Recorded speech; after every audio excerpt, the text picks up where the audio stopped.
In 1886, a time when unwed mothers were largely denied hospital admission, Dr. Martha Ripley established this maternity hospital and opened it to any woman, regardless of financial or marital status. Dr. Ripley was also an early president of the Minnesota Woman Suffrage Association. She died in 1912, 8 years before women won the right to vote. In 1915, on the 6th floor of this building, the Plymouth Office Building, Lena Smith opened her office as the first African-American woman realtor in Minnesota. At night, she attended law school one flight up. In 1921, she became the third black woman lawyer in America, and for the next 40 years, she battled discrimination as a founding member of the Urban League and the first woman president of the Minnesota NAACP. She lived to the age of 81, just long enough to see the passage of the 1964 Civil Rights Act.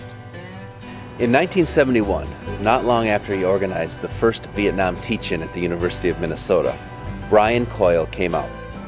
He spent the next 20 years of his life fighting for civil rights as a tenants' rights activist and a tireless advocate throughout the 1980s for a domestic partnership ordinance in Minneapolis. For more than a century, Minnesotans have put themselves on the line to break down discrimination and to deliver on America's promise of equal opportunity and equal justice. But that fight is far from over. We can't rest until every Minnesotan is protected against discrimination. None of our brothers and sisters, our sons or daughters, should be treated differently because of a disability, their sexual orientation, their religion, their age, their gender, or their race. I will advocate for marriage equality and will proudly sign legislation that reinforces America's ideal that all are created equal.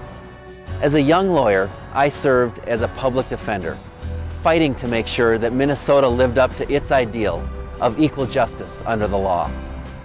I founded the organization Access for Persons with Disabilities to break down barriers to understanding and opportunity. And I represented families fleeing violence in their own countries and seeking asylum here in the United States. But I know that good laws on the books are meaningless without practical results in the community. I will work with you to make sure that we close the achievement gap. I will continue my fight to eliminate disparities in health and in housing. And I will keep working with you to root out youth violence that is tearing communities apart. The work of Minnesotans like Martha Ripley, Lena Smith, and Brian Coyle is ours to finish. Together, let's get the job done.